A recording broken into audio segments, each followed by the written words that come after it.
Assalamualaikum warahmatullahi wabarakatuh. Saya akan memulai dengan sesi perkenalan dan kontrak belajar. Kenalan tentang setidaknya nama saja, lalu kemudian kenalan dengan materi apa, sebagian sudah disampaikan oleh Mbak Alisa. Bagaimana proses materi itu sampai kita betul-betul dapat mengambil manfaat yang baik untuk mewujudkan keluarga sakinah mawaddah warahmah. Karena itu sesi awal ini mohon semua buku, barang-barang masukkan ke tas dan diletakkan di bawah kursi. Kita satu saf aja, bisa ke depan ke sini. Kursinya di bawah, satu orang satu kursi. Coba usahakan kita dalam satu saf.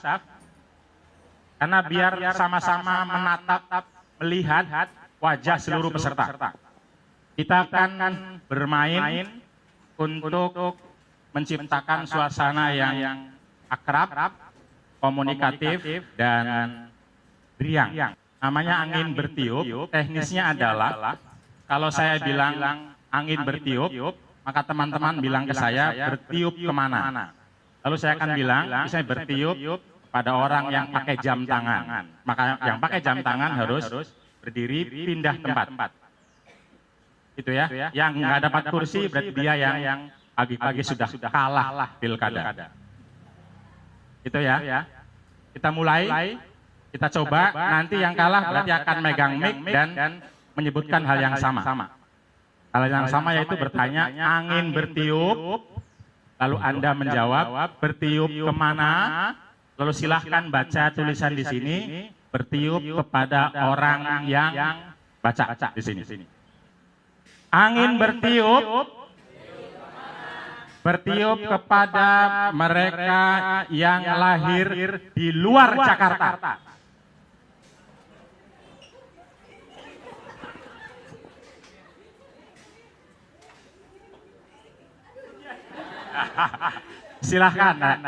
Silahkan sama seperti itu dan bacakan. Angin bertiup ke arah memakai baju lengan panjang.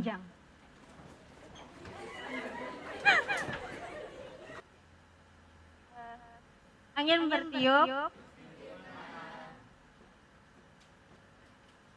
namanya berawal huruf konsonan. Namanya siapa? Iya.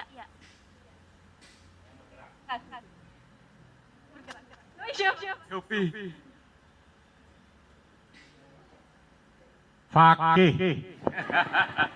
Silahkan, mari kita dengar dulu kesaksiannya. Apa yang dirasakan ketika kalah 2 kali ya? Apa yang dirasakan? Malu.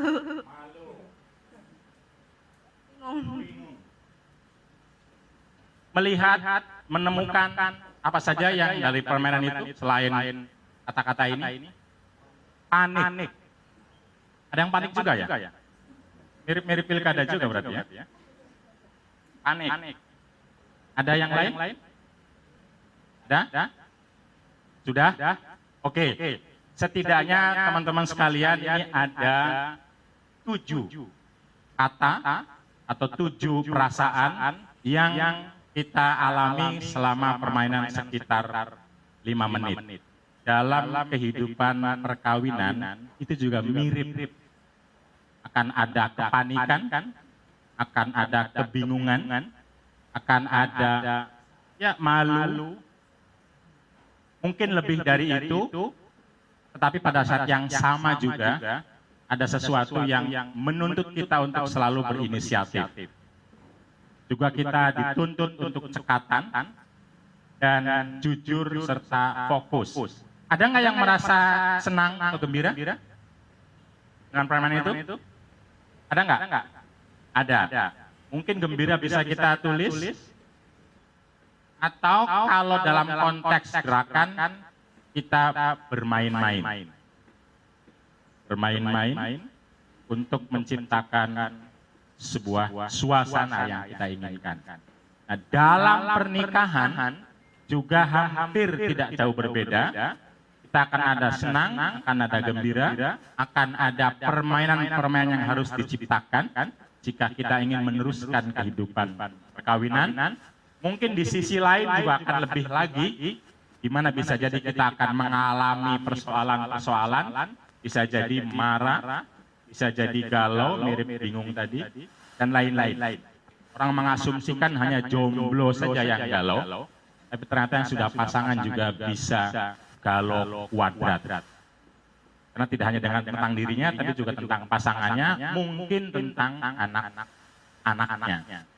Nah, karena itu, pertanyaannya adalah, kehidupan ini termasuk perkawinan adalah seni mengelola agar supaya sisi-sisi positif ini bisa menjadi panduan untuk mengurangi, mengelola, dan meminimalisir sisi-sisi negatif. Nah, salah satunya kalau konteks perkawinan adalah dengan cara bimbingan ini. Tentu banyak, bisa dengan membaca, bisa dengan bertanya, melihat teladan. Katanya pernikahan itu sangat penting, sangat fondasi dalam kehidupan. Sering disebut keluarga adalah sekolah pertama sebelum sekolah ke SD, TK, SMP, SMA. Tetapi hampir semua kita, terutama generasi saya, itu untuk berkeluarga nggak ada sekolahnya. Katanya penting tapi sekolahnya nggak ada. Kursusnya juga tidak ada. Sehingga orang menikah itu seringkali atau kadang-kadang, kalau sekarang saya nggak tahu, itu hanya mengikuti orang lain nikah, ini waktunya juga ngikutin. Sehingga tidak ada perencanaan yang cukup, tidak ada persiapan yang cukup, kalaupun ada seringkali persiapannya hanya sekedar persiapan walimah, akad, yang bersifat sosialnya. Tetapi persiapan bagaimana mengarungi kehidupan secara psikologi, secara sosial, secara keagamaan, hampir tidak ada sekolahnya. Tidak ada juga kursusnya.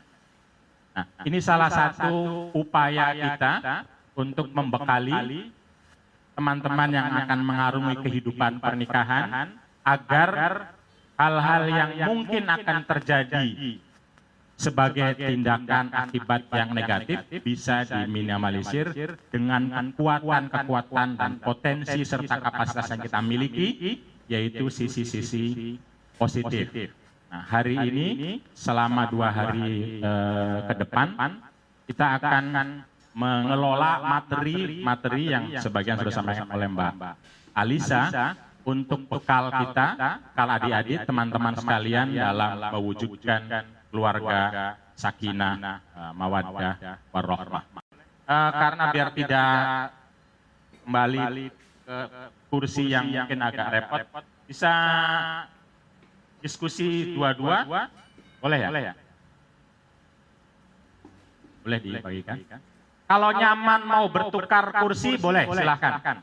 Bertukar kursinya, kita akan diskusi 2 orang. Pertanyaannya adalah, coba diskusikan dalam 5 menit, paling banyak, tapi kalau sudah selesai juga boleh. 2 orang, untuk mendiskusikan 3 kunci ini dalam kehidupan perkawinan ke depan. Tentu tidak harus mulai dari problem, tapi biasanya katanya kalau orang sudah mengantisipasi problem, akan lebih siap ketika itu mengalami dan akan lebih bahagia ketika tidak mengalami, tentu saja. Karena itu ini pertanyaan saja, boleh juga mulai dari keinginan dalam berkeluarga. Ini konteksnya berkeluarga. Kira-kira problem apa yang biasa dihadapi oleh orang yang sudah atau mulai berkeluarga, lalu problem itu diatasinya dengan pengetahuan apa menurut teman-teman sekalian. Jadi bimbingan kita ini tidak hanya pengetahuan, dikasih informasi, dikasih ilmu, diceramahin, tidak. Tapi juga keterampilan. Misalnya bagaimana berkomunikasi yang efektif antara suami istri, misalnya. Nah, sekarang coba identifikasi dalam 5 menit, kira-kira problem apa sih yang mungkin atau sudah dihadapi oleh sebuah keluarga yang baru mulai, mungkin 5 tahun, lalu untuk mengatasi atau untuk melampaui problem itu, kira-kira kita perlu pengetahuan apa, atau perlu materi apa, dan perlu keterampilan seperti apa. Silahkan. Problem keluarga atau bahkan secara umum, boleh yang baru menikah, boleh yang sudah lama, itu kira-kira apa sih biasanya problemnya, lalu harus diatasi dengan pengetahuan seperti apa, atau keterampilan apa. Ini sebenarnya tujuannya nanti untuk meminta kita kepada fasilitator untuk mengadakan pengetahuan dan keterampilan itu. Coba pikirkan apa yang mungkin jadi materi selama 2 hari ke depan. Itu tolong mengidentifikasi dalam kehidupan keluarga, itu biasanya apa sih problem yang dihadapi. Lalu untuk mengatasi problem itu kita perlu pengetahuan apa, maksudnya materi. Nah, di samping pengetahuan dan ilmu, tentu kita perlu keterampilan. Keterampilan itu kemampuannya, bukan pengetahuannya. Kemampuan melakukan apa. Oke, kita akan mulai 1 menit lagi, nggak apa-apa yang belum selesai juga. Nanti akan bersambung saja satu persatu untuk belajar bersama. Kita mulai ya. Oke, siapa yang menjadi relawan pertama? Apa problem yang biasa dihadapi sebuah keluarga, lalu perlu materi apa dan keterampilan apa? Siapa duluan?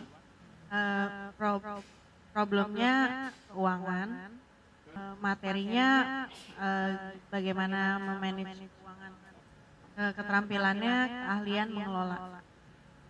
Problemnya komunikasi. Kadang kita saling tidak mengerti maksud pasangan masing-masing, jadi bisa menimbulkan konflik. Cara berkomunikasi Berkomunikasi antar suami istri ya. Keterampilannya keahlian berkomunikasi. Ada yang punya usulan atau pandangan sama? Berapa orang?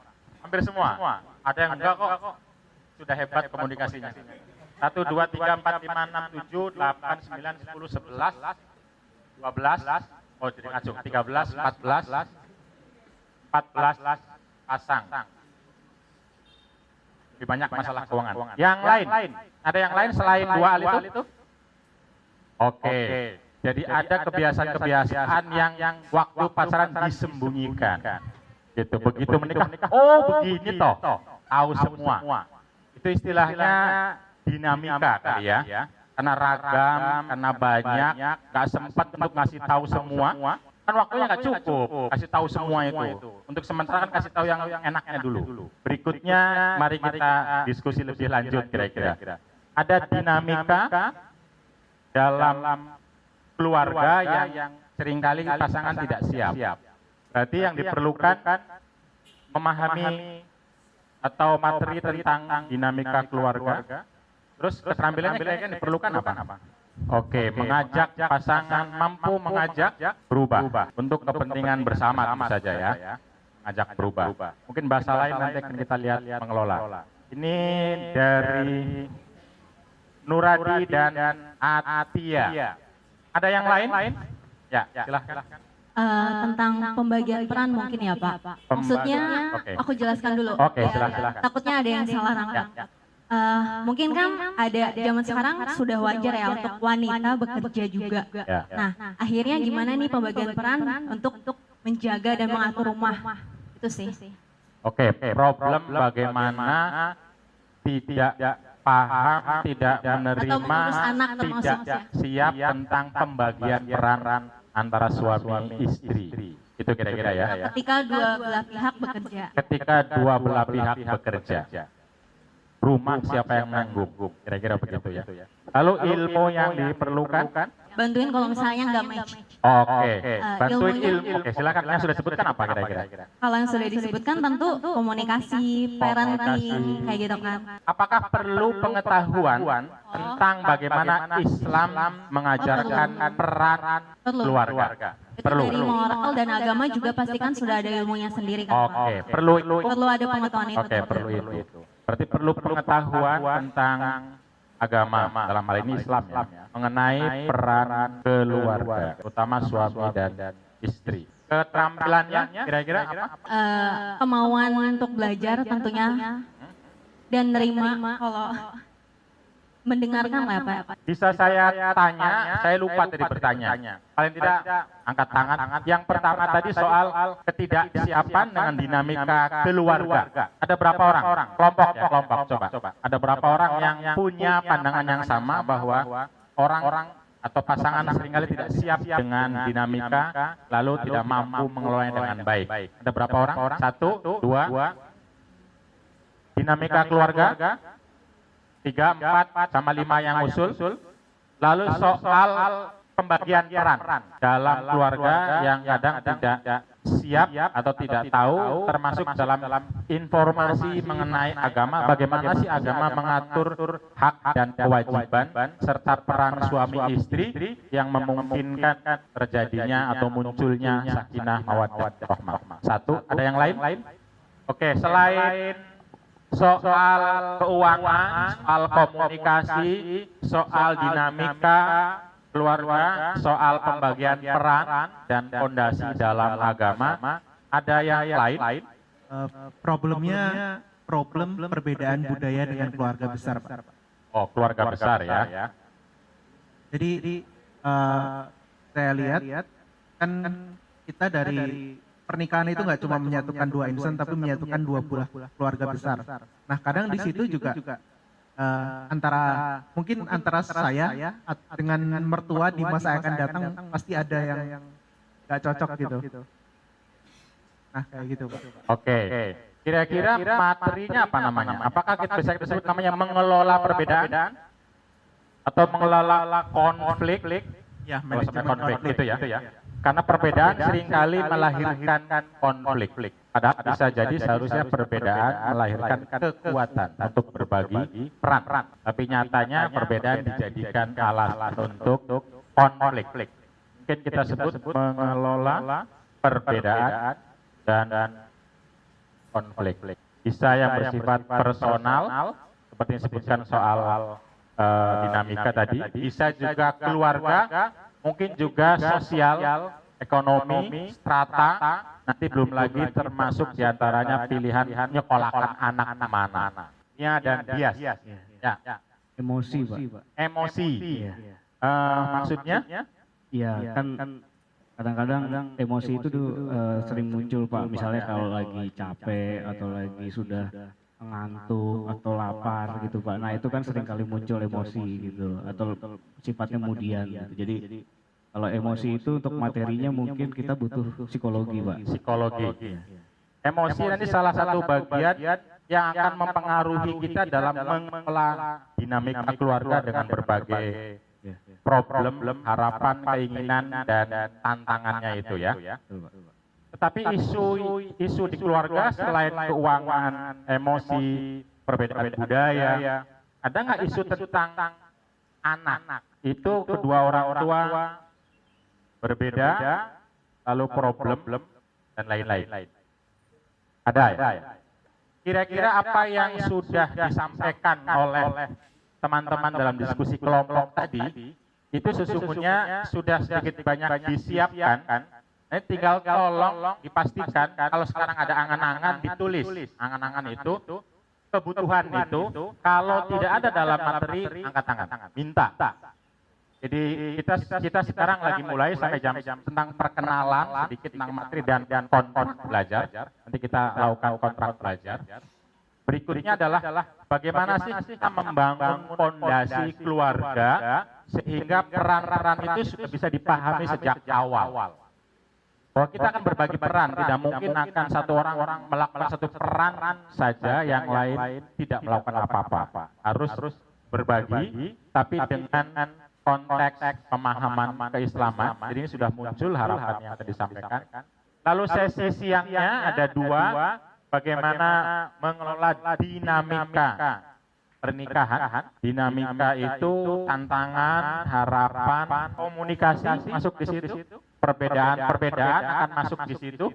Bahwa dalam pernikahan itu tidak semuanya senang, tidak semuanya sengsara. Bagaimana mengelolanya itu? Istilahnya Gusmus itu bojomu iku menuso. Bukan malaikat yang benar terus, bukan setan yang salah terus.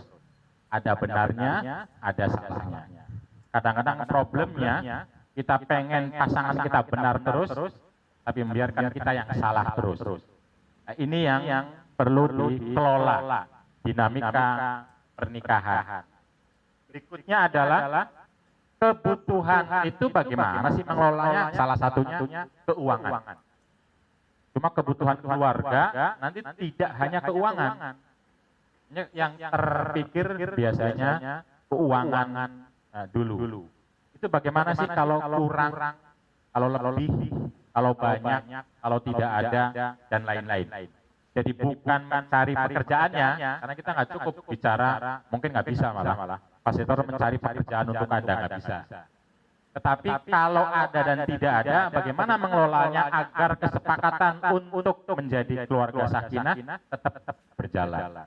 Hari kedua diharapkan sudah hadir lagi tepat waktu jam 8, biar kita bisa memulai dengan sesi baru, yaitu tentang kesehatan keluarga. Menurut kami ini penting sekali, karena biasanya calon pengantin itu tidak atau jarang berpikir tentang kesehatannya, baik yang laki-laki maupun yang perempuan. Terutama yang laki-laki dalam memandang atau melihat tubuh kesehatan perempuan.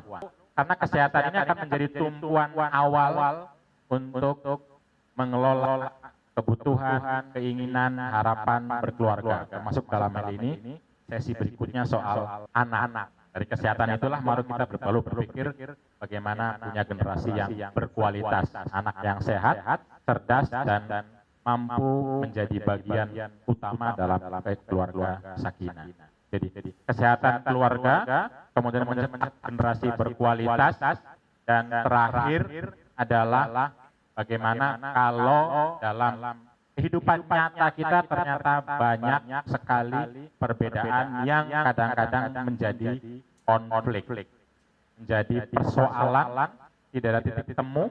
Itu bagaimana yang mengelolanya, bagaimana ilmu psikologinya, bagaimana mengkomunikasikannya, bagaimana menyampaikannya, bagaimana memahaminya. Nanti kan ada ilmu tentang pentingnya memahami sebelum dipahami. Kita kadang-kadang ilmunya tahu, pahami dulu dong. Tapi caranya gimana kita tidak tahu. Nah, cara memahami dulu sebelum dipahami, kita kan sering ngomong dulu, mau, itu kan minta dipahami. Saya pengen ini dong, itu artinya kita pengen dipahami. Tapi bagaimana memahami dengan pasangannya, kadang kita nggak tahu caranya. Pengennya pasangan kita paham sendiri apa yang kita inginkan, tanpa ngomong, saya pengen bunga, saya pengen hadiah, saya pengen dibikinkan teh. Itu nggak ngomong pengennya, nggak usah ngomong. Begitu masuk rumah, seperti dalam film-film sci-fi itu. Padahal kita tahu, seperti kita bilang tadi, suami istri kita bukan dukun, bukan paranormal. Sampaikan apa yang diinginkan. Nah, ada ilmunya nanti dan juga ada keterampilannya. Teman-teman sekalian kan dilatih oleh Mbak Alisa bagaimana cara menyampaikan sesuatu sehingga pasangan itu lalu paham apa yang engkau atau kamu inginkan. Jadi bukan diem aja senyum, harus ngerti dong, saya udah senyum, mau apa sih senyum itu? Kan nggak tahu kadang-kadang. Nah, itu ada bagaimana mengelola konflik dan tantangan berkeluarga. Kira-kira itu sebagian besar materi 2 hari ini. Terakhir akan ditutup tentang evaluasi, yaitu post test. Pretestnya sudah ada. Oke, dari jadwal ini, rancangan jadwal ini ada pertanyaan atau ada keinginan tambahan materi tertentu? Silahkan. Saya mengasumsikan sakinah adalah pertemuan antara satu pihak pasangan dengan pihak yang lain, yaitu suami istri, sehingga tepuknya adalah 1 begini, 2 begini, 3-nya begini. Jadi kalau tepuk sakinah,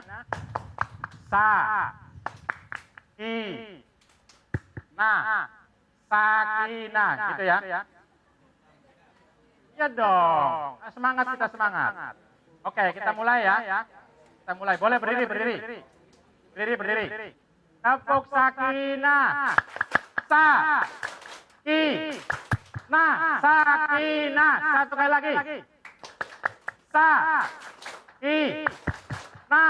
Sakinah. Oke, silakan duduk. Kontrak belajar.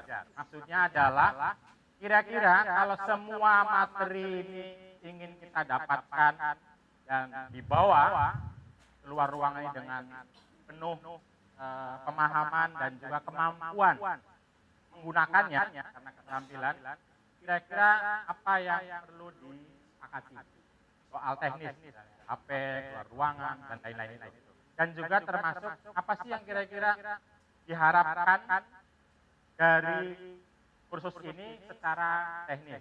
Dan juga kekhawatiran. Jadi kalau ditulis, kira-kira begini. Ada harapan apa? Teknis ya, kalau materi kan tadi sudah. Ada harapan apa? Dan ada kekhawatiran apa yang membuat kita tidak mampu memperoleh ilmu dan keterampilan tadi, sehingga lalu kita perlu sepakat hal-hal teknis di ruangan ini. Minumnya kurang. Panitia dengarkan, minum kurang. Saya kira itu kekhawatiran kali ya kalau minum kurang. Kalau harapan kan minum tambah. Khawatirannya kurang minum. Nanti dehidrasi. Wah, konsumsinya jangan gorengan. Kita mau menikah tidak ingin jerawatnya banyak. Soal waktu, tadi ada satu soal keinginan untuk lebih cepat. Nanti saya akan komunikasikan. Pegang unggah sama HP silent. Oke, HP silent. Cara bertanya, berkomunikasi mau nunggu fasilitator selesai atau kapanpun. Kapanpun, kalau kapanpun berarti tolong kasih aba-aba. Yang perlu bertanya atau berpendapat langsung angkat tangan. Oke, teman-teman sekalian, itulah kira-kira sesi perkenalan dan kontrak belajar kita, di mana memang sangat cepat kenal namanya dan mungkin juga tidak lupa lagi. Karena waktu tidak cukup, tapi setidaknya kita tahu masing-masing sudah menampakkan wajah, keinginan, harapan, dan terkait juga dengan materi bimbingan perkawinan ini. Selama 2 hari, pengetahuan dan keterampilan terkait dengan kehidupan berkeluarga. Mulai dari fondasinya sampai dengan bagaimana memenuhi kebutuhan, mengelola dinamika, memahami dan mengerti tentang kesehatan keluarga, begitupun merancang generasi yang berkualitas, termasuk ketika terjadi atau ada perbedaan dan konflik, bagaimana mengelola itu semua. Sehingga dalam kursus ini, dalam bimbingan ini, setidaknya teman-teman akan memperoleh pengetahuan pada saat yang sama juga keterampilan. Jadi tidak hanya tahu, tapi juga mampu. Karena itu kalau belum mampu, tanya. Tadi misalnya, berkomunikasi yang kira-kira dipahami, nggak paham, tanya. Saya belum paham gimana caranya menyampaikan sesuatu dan istri atau suami saya tidak marah. Tidak malah salah paham. Itu gimana caranya? Itu adalah keterampilan. Jadi bimbingan kita itu tidak sekedar tahu, tapi sampai mampu.